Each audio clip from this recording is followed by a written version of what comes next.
Ciao. So we're in week 4 of the program. It's my third time volunteering. I am part of World Refugee Day, so it's kind of like we need to put together different favors, I guess gifts to distribute to the 300 plus refugees that come through JNRC daily. We decided as a group on key rings made from recycled newspaper, and the story behind that is that the key rings are made from recycled newspaper, the world's broken headlines transformed into something beautiful. They also serve to remind us each time we enter our homes or use our cars or bicycles of the refugees who have had to leave their homes, whose homes were destroyed or whose homes are no longer safe. We can also use it as an opportunity to remember the blessings that are bestowed upon us when we welcome refugees, our fellow humans, with gifts to share into our lives and into our homes. So we thought that was actually very special. I really like the using the broken headlines transformed into something beautiful, because that's kind of what has happened with refugees. Obviously, they're in a bad situation, kind of just trying to make the best out of it and try to look forward and move towards the future. There were a couple of us who went into the artisan room, and Rakeen taught us how to make these just so colorful and perfectly circled keychains. And we saw the samples, and we're like, oh yeah, we could do this, and they're just a mess. Like, I didn't think that I would have that hard of a time rolling newspaper into a little spiral, but it is very challenging, and knowing where to glue it and keeping it flat and tight, and we were struggling. I basically glued my fingers together, so that was fun, but Rakeen was very patient with us, so it was very nice. He told us we were doing a good job even though we knew we weren't, so that was encouraging. But he also showed us the different I guess you would call them, different things that he has made with the paper doing the same method, and he showed us these beautiful bowls, and there are baskets everywhere, and the jewelry, the necklaces, and the earrings he's made, and I was just sitting there like clearly struggling making a circle keychain and just thinking about all the time and effort he puts into his different crafts, and I was just so impressed. Like, it's incredible. He was saying how to make one of the bowls, it takes him about a full day to like start with the newspaper, cut it, roll the newspaper, flatten them, and then to like glue them and wrap them, and I just couldn't even imagine just to make one bowl to sell. But I mean, that's his reality. I mean, a lot of vendors on the street are out there, that's how they provide for themselves or a family if they have one. So I mean, you do what you can, you find something you're good at or something that you can do, and you kind of go with it. And I don't know, I don't think that I have like a particular skill, so I think just like me being in that situation, I would be so terrified, like, well, what do I do? How am I supposed to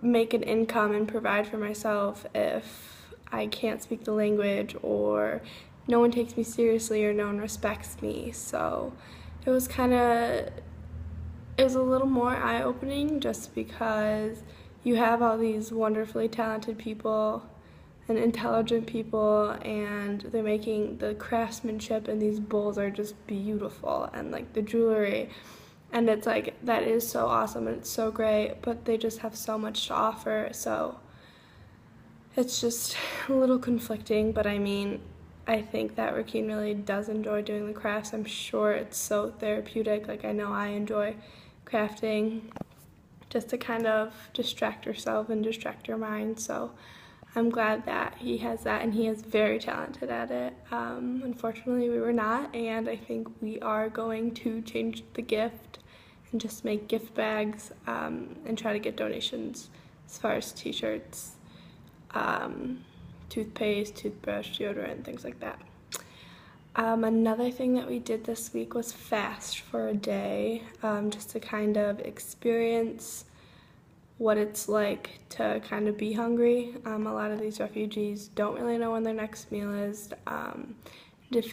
They do eat, then it's something light. It's nothing crazy like the things we eat. Going into this, I was nervous because I am a snacker. I eat breakfast. I have a midday snack before lunch, and then I eat lunch, and I have a snack before dinner, and dessert's usually in there. So, I mean, I was worried, but I mean, it's not something that I was super afraid of, but just feeling the way I felt during the experience, I couldn't imagine if that was something that I felt on a day-to-day basis. I mean, my stomach started growling from the moment I woke up and I didn't eat breakfast. So it was kind of just like a constant reminder of, oh, you haven't eaten today, like, oh, you're hungry. And it's just kind of irritating to have your stomach growl, and it's basically yelling at you to eat, but I mean, a lot of these people, you can't eat, so it's like there's not much you can do about it, even though your body needs it. I did get pretty tired and unfocused. It was really hard to focus on one thing and like obtain information. Like, I was listening, but it was hard for me to like interact during class and stuff. I also found myself a little more irritable than usual. Things people did and said bothered me a little bit more than usual, which is sad. I mean, and I think I probably gave off a vibe that wasn't as welcoming as usual. I probably seemed a little upset, and it's not like I was upset with anyone or anything, but just like not eating kind of takes a lot out of you, or I mean, you just are not putting that fuel in your body, so you don't have the energy to even pretend to be happy. So that was a tough part as well. It was kind of like a different side of me, a hangry person that I don't like to be. So, and then yeah, just very tired, very blah, not really wanting to. Hi, I'm doing my video. And so there was just kind of a lot of tiredness, fatigue. I did get, I think I'm calling it a hunger headache, just because I know like when you don't eat, your body just kind of shuts down on you. So I thought a lot about how they don't have access to medicine or Tylenol, or you can't just like have a snack to get rid of your hunger headache. And I think that's kind of when it hit me a little harder, was like they kind of just have to let it happen and like fight through the pain and just like move on with their day and try to get through that. So that was hard for me as well, and I just couldn't imagine having to like, I know one of the things that we talked about with refugees is keep moving, always turning.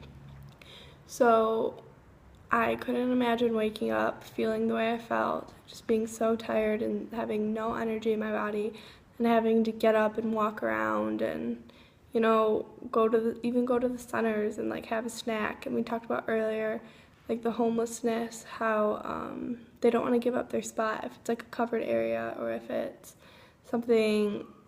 in a good location, or the security of a place to stay. So it all kind of came together for me today, just trying to figure out why they're still in these situations, or why haven't they, found a job. Well, it's not as easy if you don't have the change of clothes, if you don't have a good breakfast to get you started in the morning. Like, everything's going to be a whole lot more difficult. So I think just starting with those basic needs of food and shelter and being able to motivate yourself every morning is going to be a lot harder when you're missing some of those key factors. But overall, I think it was a good experience for me to experience. Obviously, I've been hungry before, but nothing to that extent. So it's an interesting day, and I am ready for World Refugee Day and to get everything started.